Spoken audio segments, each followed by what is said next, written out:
Welcome to Twisted 1.18. This major update has so much content that I'm gonna skip past the regular intro and hop right into it. As always, timestamps are in the description if you want to see only specific pieces of information. We're gonna kick this video off with an awesome addition that has been requested to the developers for a long time: Xbox support. That's right, you're now able to play Twisted on Xbox. The controls feel nice, and it's just really cool playing this on a Series X. Here's a quick clip of me playing it on my Xbox.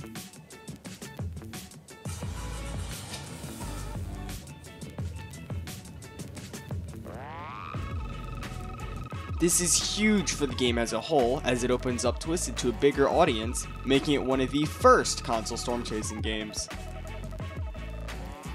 Upon first loading into Twisted, you'll notice a new menu, music, and screens.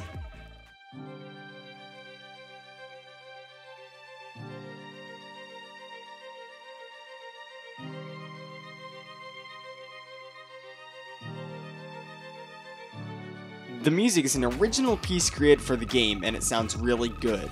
It fits the tone of the game perfectly. The menu tabs are the same as it was previously in 1.17, however, it looks so much cleaner. There are also tips and facts at the bottom, which can help you learn things about the game, as well as having some fun messages to read. All these new icons, buttons, pictures, and anything of the like are all designed in-house from the ground up.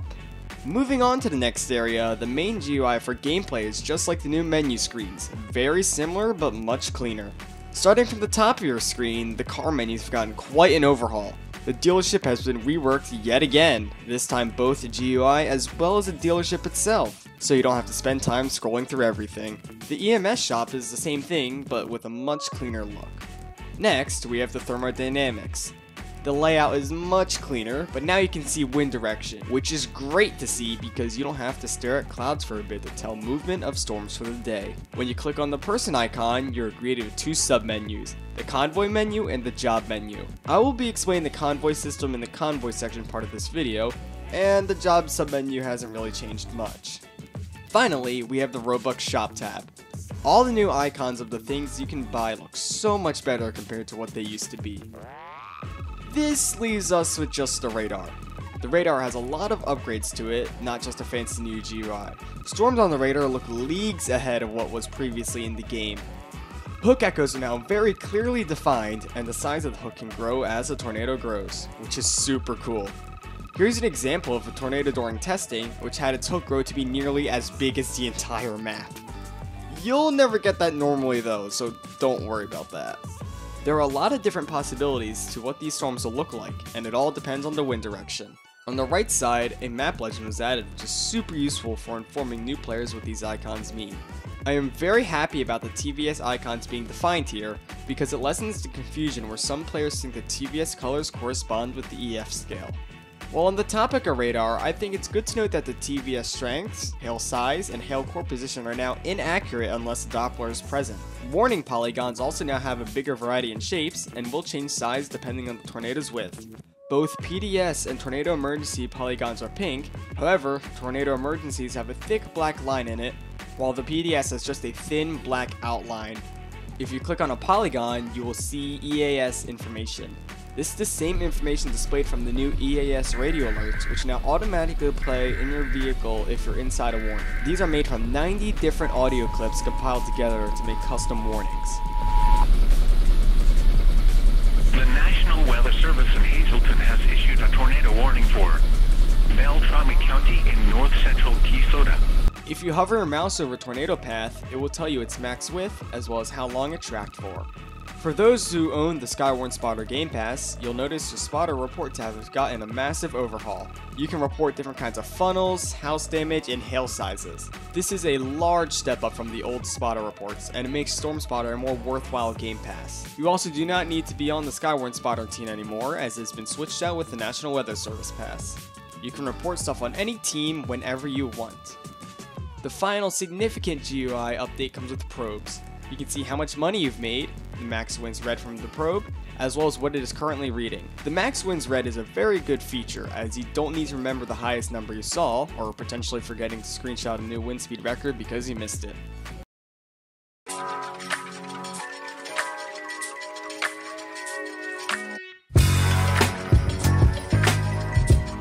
With this huge update, we've gotten more locations to chase in. First up, we have the town Trent. That name sounds familiar.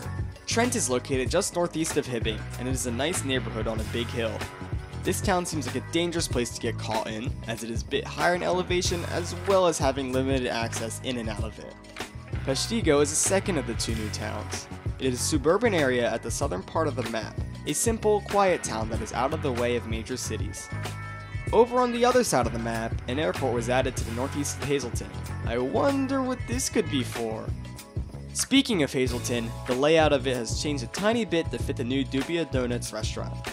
Dubia is not the only new restaurant, with Siriway having massive improvements to the building. More of that will be explained in the job section. Another business, Willmart, has gotten an overhaul with its look as well. Random structures were added around the map too. These aren't too significant, but it's cool to see more tiny bits of detail. More lore spots have also been added to the map. At the Sneed slabs, remains of a bridge is seen, which adds more detail and context to the path of that tornado. To the north of Helma, a new path leads off to a very creepy mine shaft. That's right, it's the Helma Uranium mines, and it's actually in the game. It's so funny to see what started as a joke become an actual landmark in Keysota. You can go pretty deep in there, but I want to leave the exploring up to you guys to check out. You may have noticed forests look a bit denser than they used to. This is because more trees are added to the map as a result of the increased performance. To conclude our map changes, all the billboards and business signs across the map have been updated. They have much better designs. I'll show a few on screen now, but definitely check them all out for yourself.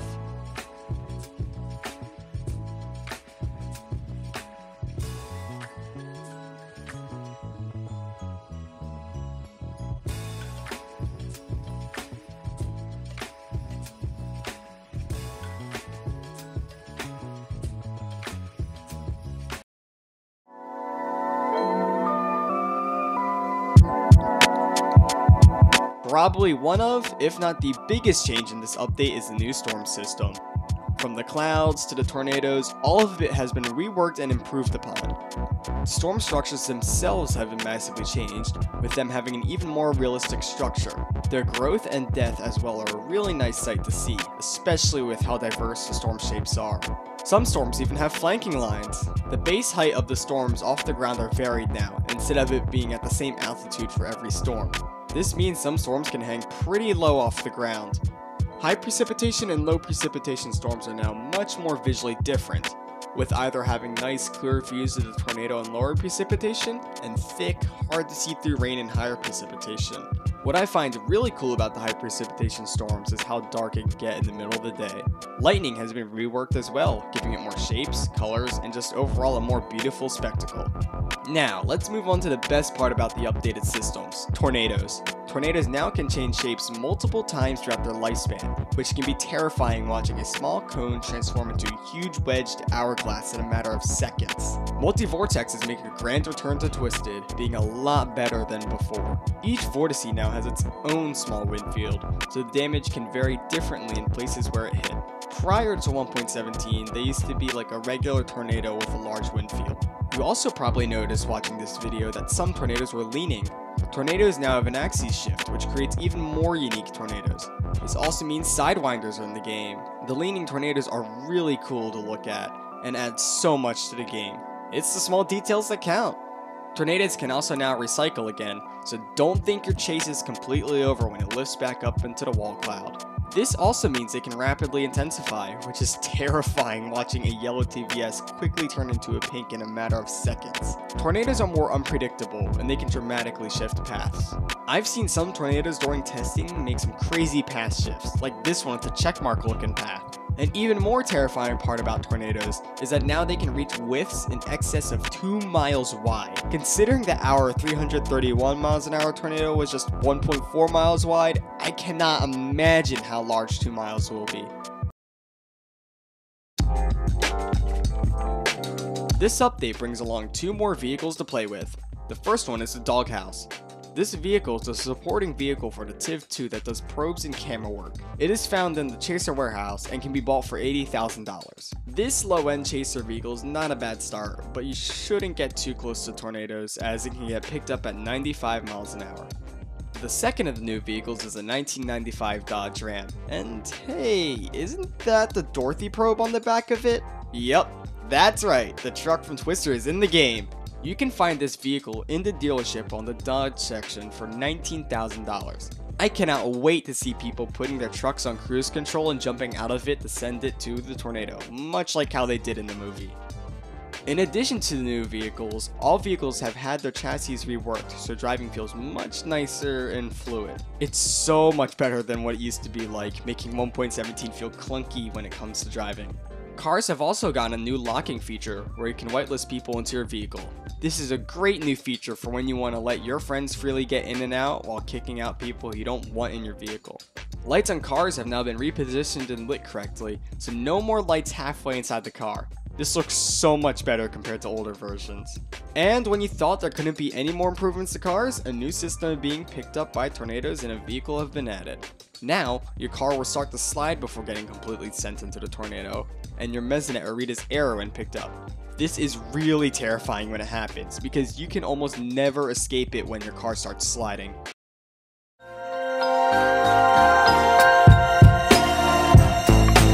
.18 brings along a lot more new graphical effects and lighting. They're all really cool, so I'm going to show a lot of them off here. My mind is actually blown away at the detail of some of these effects.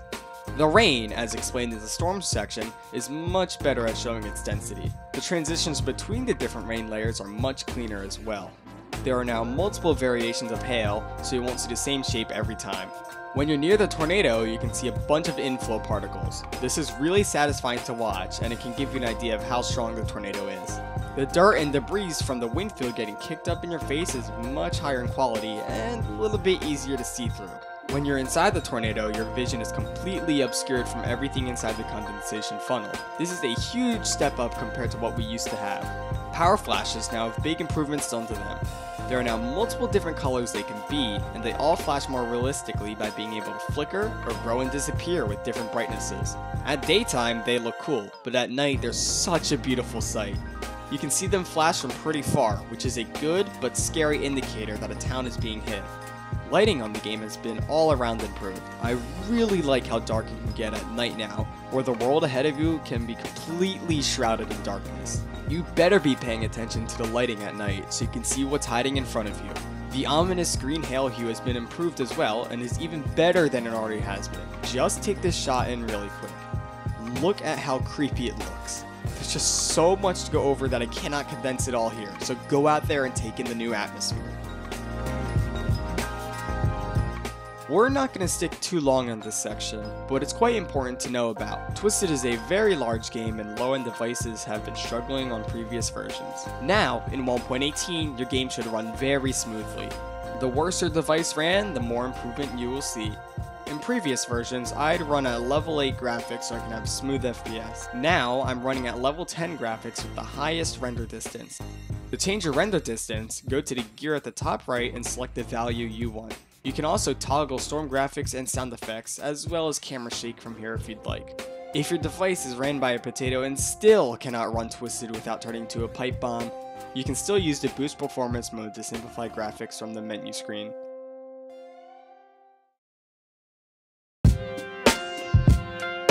Twisted now has jobs you can work at. Currently, you can only work at Siriway. It is very simple to work here. Once you are inside the restaurant, you're immediately considered a worker so you can hop behind the counter and serve orders. Doing so is very simple. All you have to do is read the order the customer is giving you, press the ingredients on your computer, and click order. This will grant you money, and it is a good way to make a quick buck in that period of time where there are no storms. Dubia donuts in Willmart will be functional in a later 1.18 sub update. The newest Game Pass that has been added to the game is the National Weather Service Pass, which can be purchased for 650 Robux. In this pass, you take up the role as an employee of the Hazelton National Weather Service. As an employee, you can either issue warnings from the office or assess damage from a tornado's rampage. When you first join the team, you'll be prompted to select an outfit. There are many combinations you can go for. You can put on casual uniforms for the office work, or throw on a reflective vest when investigating damage. Damage assessment is really cool and quite simple. Once a tornado impacts structures, you can use a trusty clipboard to write down what the damage is. Make sure you pick the right one. It won't let you rate the object unless it's correct. Once correctly rated, you can see on the radar an icon about your observation, displaying the time it was rated, the EF result, and the wind speeds. To warn storms, you have to sit down at a computer in the basement of the National Weather Service building. This will load up a radar map. From here, you can click on the storms and issue polygon warnings. A good thing to note is that the storm has to fit the criteria of the warning. You cannot just tornado emergency a random dying tornado in the middle of nowhere. Skywarn spotter reports come very useful for this, as it can provide helpful information to the forecasters. This pass may be a little bit expensive for you, but it is totally worth it. And I find it super fun. It's a completely fresh and new way to play the game. Now, jumping back to the Convoy system I mentioned earlier, this system is very useful if you're playing with other friends. In the Team Convoy system, you can add up to 3 other teammates to join you. As you and your team earn money, it gets evenly divided between you and your teammates. You can probably earn a ton of cash if you have a really coordinated team, so definitely use this to your advantage. There are also a ton of new additions and changes that have been introduced in 1.18 that I couldn't put in a specific section, so I'll just rapid fire them at you. Probes have a new trigonometry placement system, so you can place them on sloped surfaces. They also have a parts whitelist, so you won't have probes being placed on streetlights and such. Probes now can only be placed in wind speeds below 75 miles an hour. The rejoin command has been removed. Thank God. No more lazy people traveling across the map nearly instantaneously. Tornadoes now have a much better roar that becomes louder and more violent sounding the stronger the tornado gets. Tons of new other audios have been added, mostly atmospheric things like walking on different surfaces, debris hitting your car, thunder, etc. When a player gets picked up outside their vehicle or dies, they will ragdoll. When a player takes damage, their screen starts to blur.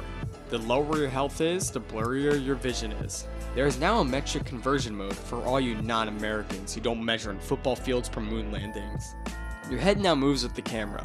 This is only visible to you to reduce lag. You can see your body in first person. If you spam in chat, you'll be automatically kicked.